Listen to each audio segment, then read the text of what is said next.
Hey guys, this is Jacob from VDOne2011 with the Dragonsworn deck profile. This is my current main build that I've been using pretty frequently and I've been participating in tournaments with, and it's pretty much the same exact build as the guy over at YCS Dallas that went number 2.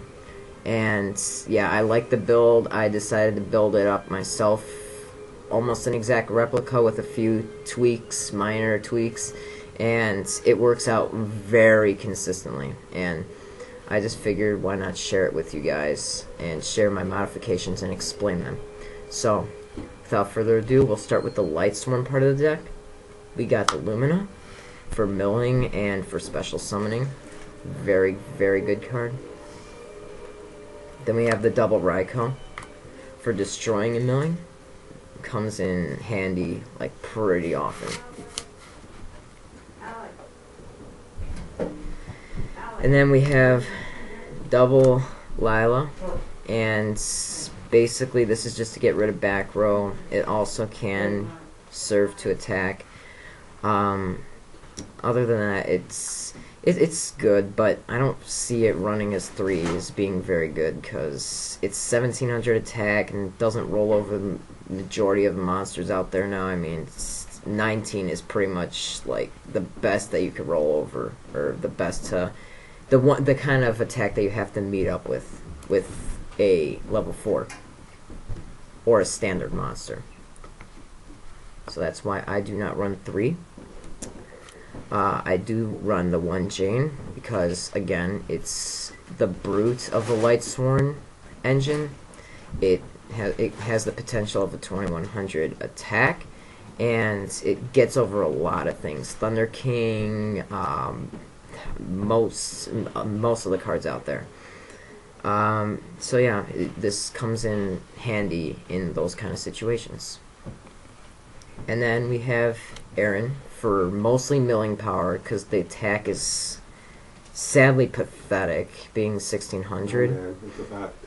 But yeah, it's basically good for its effect too. I mean, mostly the milling, but the effect to return defense position cards back to the owner's deck really helps out in a lot of situations. It's pretty much says forget Sangan, forget some Inzectors, and a lot of cards.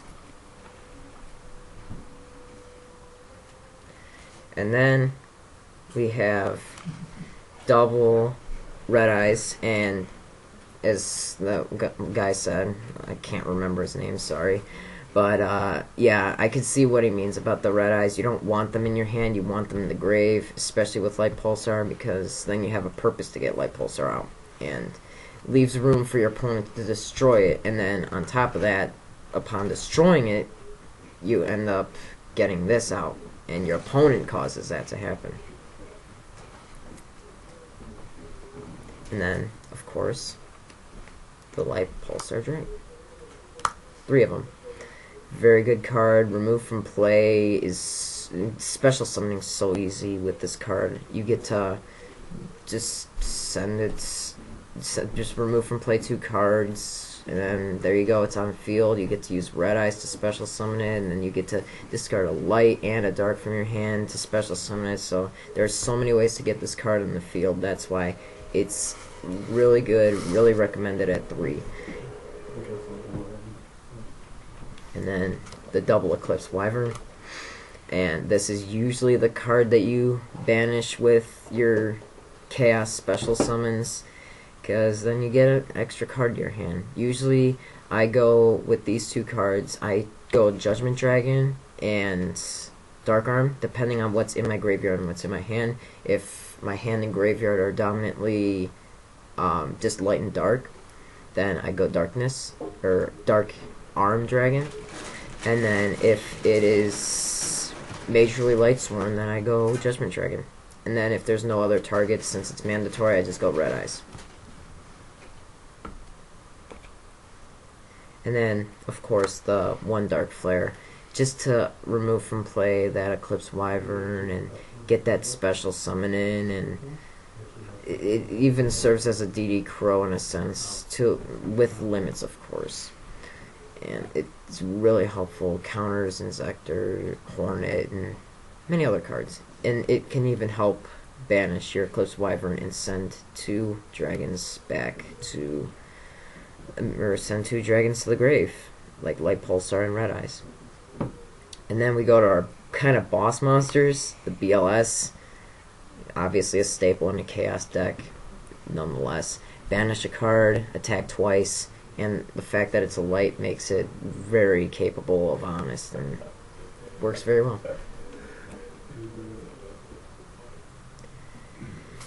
And then there's Gores. Of course, if your field's empty, you just special summon that, and you take damage. Just be careful and make sure you play it right. You don't want to mess it up. You sound like you're dying. No, I'm fine. And then, of course, Judgment Dragon to nuke their field. Sometimes he ends up in the graveyard more frequently than others, but nonetheless, he's very good clearing the field, make way. If you have Light Pulsar with him out and you successfully get him to nuke the field, and you have Red Eyes in grave, you practically have game. Notice how when I said he sounds like he's dying, he rose his voice a little bit. And then there's Dark Arm Dragon. Self-explanatory, very good card. Destroy whatever is in the way. Easy to special summon, and is a good target to banish with Red Eyes if he's served this purpose and you can't do anything with him anymore. So he is a good card, and is also a good card to banish for the effect of Phantom of Chaos.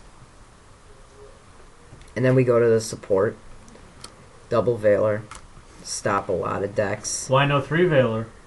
Because 2 is fine, and then 3 is when it comes down to those effect-heavy decks like wind-ups. So you mean pretty much every deck that's meta?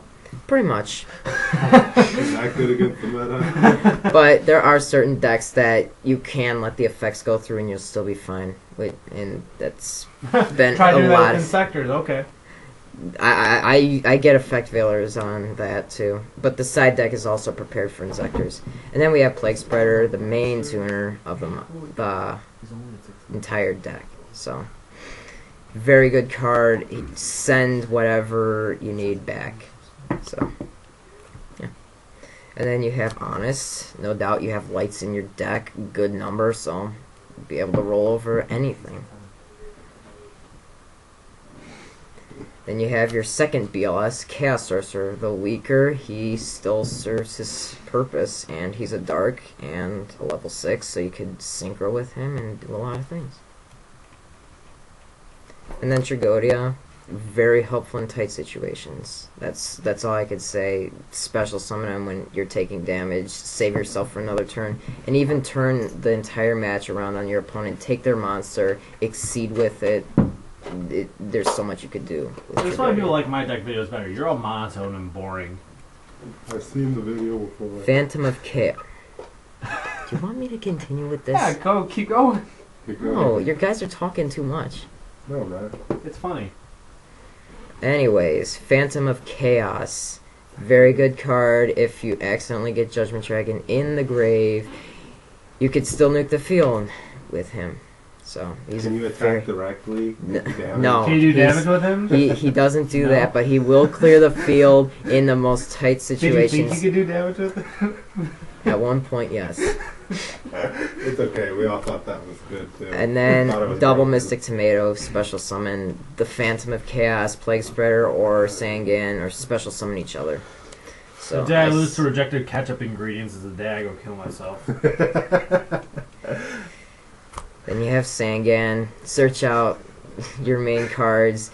Usually you search out Honest or Effect Veiler, and for most situations that's what I've searched out for, and I've also searched out for Lumina and Raikou. But there's a lot that you could search with that, such as Card Trooper, to mill out your deck and even get a plus and draw a card. So that's it for monsters. Now we have spells. Charge the Light Brigade, search out that Lightsworn that you need. Mill out 3 cards. Triple Solar Recharge. It's self-explanatory for Lightsworn engine. Future Fusion, this card wins you the game pretty much. Unless you have all the dragons in your hand, then this card's useless. Get the 5-headed dragon out. That's just a bonus. Then you have Heavy Storm to clear the back row. Oh, I mean, with this format, it's good and safe to clear the back row, but with this deck, it doesn't have too much to fear. Because you have so much special summoning that your opponent can destroy cough, it. dimensional fissure, cough, run 3, cough, and windups, cough. Cool story. Anyways, so then there's Monster Reborn, whatever you need, so self-explanatory. Help out in any tight situation, reborn what you need. Even go for OTKs. Dark Hole, very good card. It's not Dark Tornado, like Alec Dark thinks. Tornado? Hey, I think it's Dark Tornado. So yeah, Dark Hole, clear out your opponent's field. If you have Light Pulsar, get the plus and special summon the Red Eyes. And then finally, Lore of Darkness. Get the cards you need, get rid of the cards that you don't need. Mostly get rid of Mystic Tomato, but sometimes you have to get rid of Red Eyes.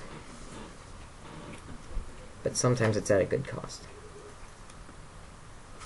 And then we have one MST. This is another change that I made. It's just because sometimes it comes down to those moments where you have to destroy something, and this is the best way to do it. Yeah, a third Lilac could do the job, but what if you need to summon something else?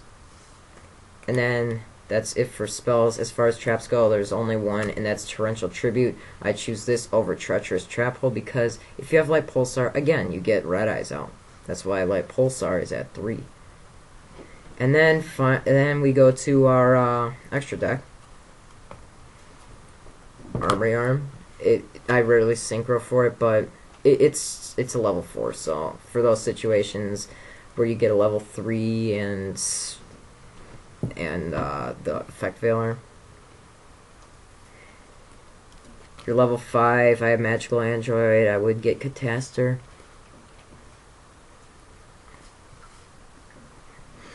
Brio, obvious reason, return your problems back to your opponent's hand. That's deep.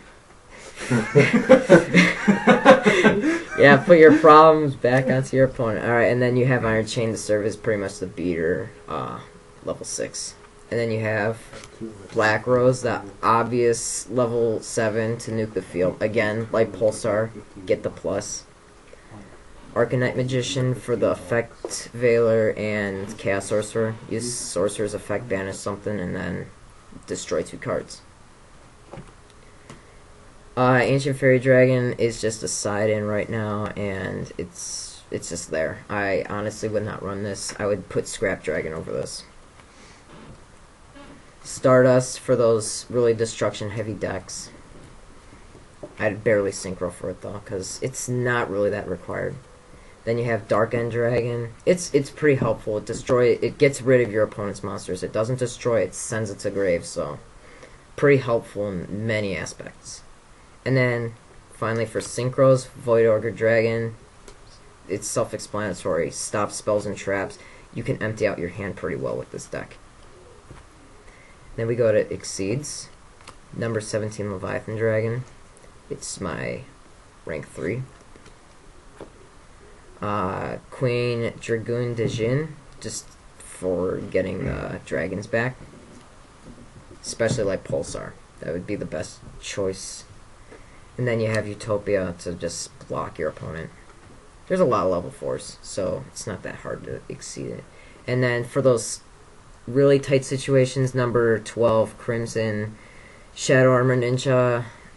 It's the best way to exceed for it is with Tragodia. Just discard Dark Flare, take control of a level 5 your opponent controls, and then exceed with that, and then use Tragodia's effect to become a level 5. And then finally, the only fusion I main is 5-headed, for the purpose of Future Fusion. He's not necessarily needed, but he's a plus. And then finally, the side deck, double gold for the Dark Worlds. The triple Electric Virus to counter dragons. very helpful. I've used this as a side against dragons a lot, and it proved to be helpful. Another Tragodia. I love Tragodia, especially with this format. Very helpful card. Gets me out of tight situations. Lava Golem is kind of iffy, but I run him for the sake of getting rid of your opponent's monsters, because you sacrifice their monsters, what can they do? But destroy it, but then their monsters are gone. And then I also have Super Poly to go against heroes, get Shining out. And then I have Book of Moon to counter effects and stop monsters from stopping me. The final 2 MSTs to destroy any spell trap heavy decks. Well, quick play spell in trap heavy decks. And then Bottomless to stop those high beaters. Double Trap Hole. I use this mostly for Insectors because they have to normal summon first. That's their weakness. Typically. And then finally the 2 fusions that I side for heroes is Shining and Absolute Zero. Shining would probably be the most likely fusion against heroes because you have lights in your deck. But zeros in case they are about to fuse for Absolute Zero or something else, and they have a water, and then you could just turn on your opponent and destroy all their monsters. So that's my variation of Dragonsworns. I hope you guys enjoyed. Be sure to like, comment, subscribe, give recommendations, and if you liked something, be sure to state it. So yeah, we'll have a duel posted up soon between Wind-Ups and Dragonsworn. So until then, guys, this is Vindictive Dueling 2011 signing off.